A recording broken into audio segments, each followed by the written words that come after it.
So now we have Humaira. She completed her BA Accounting and Finance in Middlesex University, and she joined through the IPC to CA through the IPCC direct entry route. So let's give her a big round. And Mayra, what are the topics you are covering? Thank you. Good evening, everyone. And I'll actually be looking at the overall scenario of GCC and its relationships with Iran and the turmoil it's still going through. And secondly, Iran's re-entry into the oil industry and their issues with the exporting, and the overall scenario of Iran as of 31st Jan 2016. Okay. So the overall scenario is as follows. As is Saudi and Iran, we already know about their tensions, and this is going to affect the Middle Eastern economy. And this is because there is increased volatility in financial markets, which is going to put a pressure on oil prices. And Saudi exports to Iran has been gauged at $120 million, and imports from Iran around $181 million. So as of 11 Jan, they have halted their trading, and Saudi has severed its diplomatic ties, to which the GCC countries have also responded. For instance, UAE in particular has downgraded its relationships, and Qatar and Oman And Bahrain. are commenting on Iran's meddling. And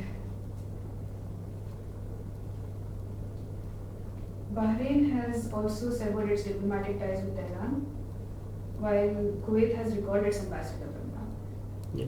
Then, following this, US and German 10-year bond yields have fallen, and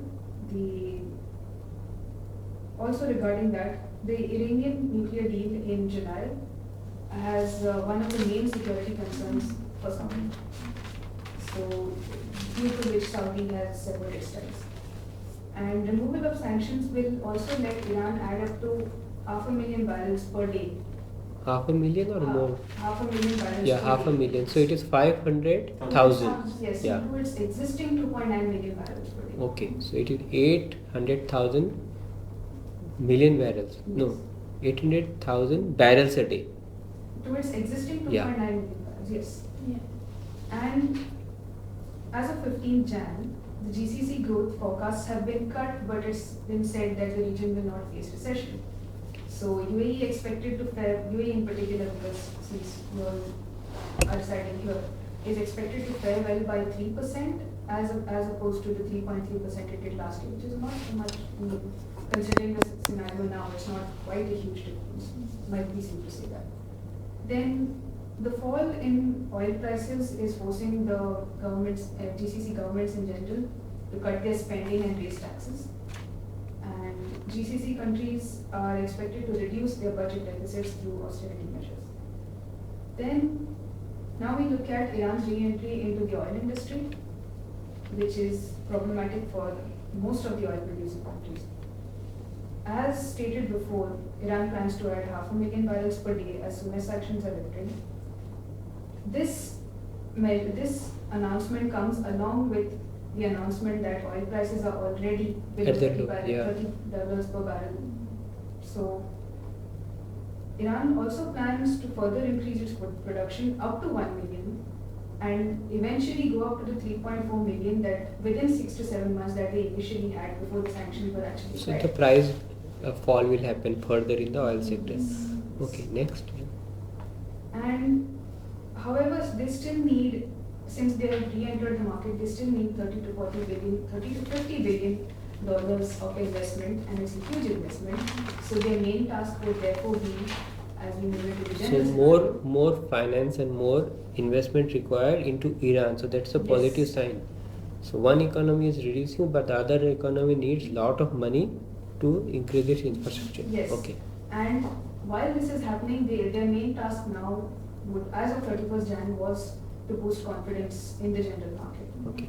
So they have been doing this by, it is seen that they have been investing in Airbus jetliners and Fiat automobiles Yeah. Okay. in France, I believe. Yeah. Yes. And since Iran's economy has been severely affected, they have had to take these measures. They have also invested overall $22 billion in Italy, and in France major purchases have taken place. And now there are mainly just red carpets and not sanctions that welcome Iran. Okay. So So- oil revenues which has previously, this is the conclusion part, oil revenues which was previously frozen in overseas accounts is now available to them again. Which is around $100 billion. Yes. And however, Iran is trying to reduce its dependency on oil because they, as we see here, they have tried to increase their revenues from trading and the Hawala business. And